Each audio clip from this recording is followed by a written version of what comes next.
let's be absolutely clear about what happened. Firstly, this whole idea that that Hamas broke the ceasefire is just not true.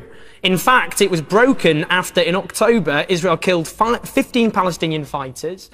They shot dead a mentally disabled Palestinian. They killed another 13-year-old in an intrusion. And when there was an attempt to actually get a ceasefire, negotiations were ongoing. That is when they assassinated Ahmed Jabari, completely ending those ceasefire talks. Now, it's often said, and Barack Obama made this point, he said, what country on earth would tolerate rockets being fired at them? I ask you this, what people on earth would tolerate a siege which stops basic supplies getting in, an occupation, a 45-year-old occupation, a brutal occupation at that, illegal settlements all over the West Bank, which are in total violation of international law.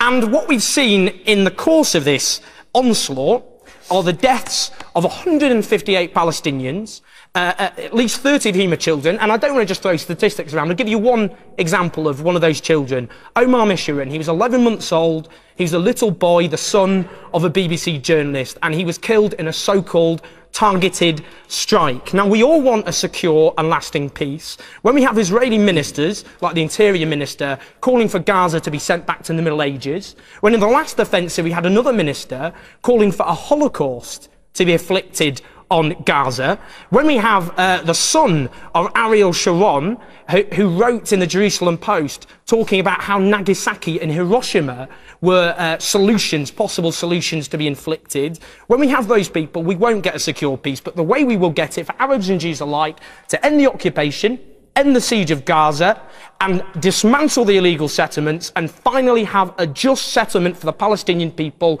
ensuring peace for Arabs and Jews and the region as a whole.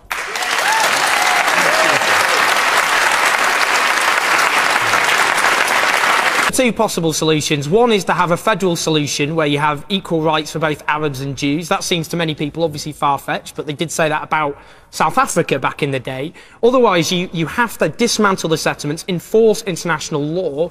But what has to happen, because the point is Britain supports, as other Western countries do, they've supported and armed Israel to the teeth. They're not acting as honest brokers. They have to use their pressure to force Israel to give in and give justice to the Palestinian people.